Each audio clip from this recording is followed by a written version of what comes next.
Hey everyone, Ro here. Today we are reviewing the latest James Bond film, No Time to Die. As always with our reviews, we'll keep it spoiler free except if ever stated. So let's waste no more time and jump straight in. So No Time to Die. Daniel Craig's last outing as the iconic James Bond. You may have been wondering just how they were going to do this given the seemingly happy ending in Spectre. But, of course, when do things ever go so smoothly for Bond? Let's not beat around the bush. Craig, as ever, is a great James Bond.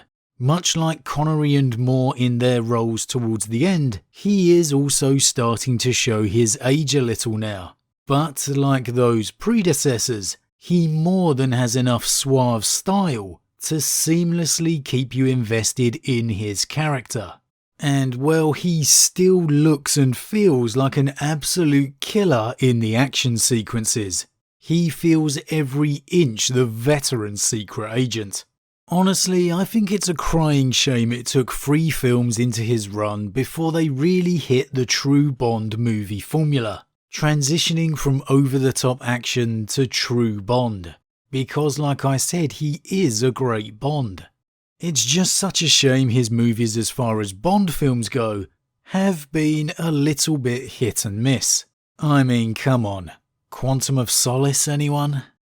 Now, perhaps one of the most controversial talking points of this movie throughout its seemingly forever delayed release was Lashana Lynch taking the role of 007, with many an eye being rolled by Bond fans across the country. However, having watched this movie, I can certainly belay any of those fears people may have had.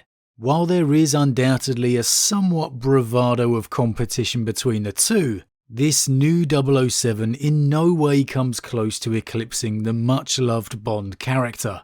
This is a Bond movie throughout. He is the 007 we have always come to know. And honestly, Lynch does a great job with her character. She doesn't have an overextensive amount of screen time, but she holds her own well when she is on it. It's kind of an interesting character in that there really wasn't a time I felt she was being forced for the sake of the story, but I will also say I don't feel the character was integral to the story either, feeling more like an ongoing side story. The movie of course is not without its more classical Bond girl role, portrayed by Ana de Armas. And man, you will be left wishing she had more screen time. And not just for the sex appeal, which obviously there is plenty. Everything about her character is great. And the entire scene she's involved in, it is absolutely the high point of the movie. And maybe that's unfortunately not a good thing for No Time to Die, because this very solid first half just isn't kept up, and the second half of the film feels much more ponderous, and well, honestly, just nowhere as near an exciting watch. It also suffers from a completely lackluster villain. Long gone it feels are the days where we received the classic interplay between Bond and the villain, the open truth hidden behind 2 lying smiles. And again, I feel this film only suffers for it. I hope I'm not sounding overly harsh here because this isn't a terrible film by any stretch of the imagination, or at least that first half prevents it from being so. There's clearly great effort gone to honour Craig's final farewell. Pictures of former M's on walls, which only Bond fans will truly notice, all of them. The classic locations such as the Caribbean, really drawing you back to the days of Dr. No. An appearance from Felix too to boot. It really has the elements within that tie you so well to the James Bond character. Unfortunately, like I said, it just feels like a film that didn't quite know what to focus on.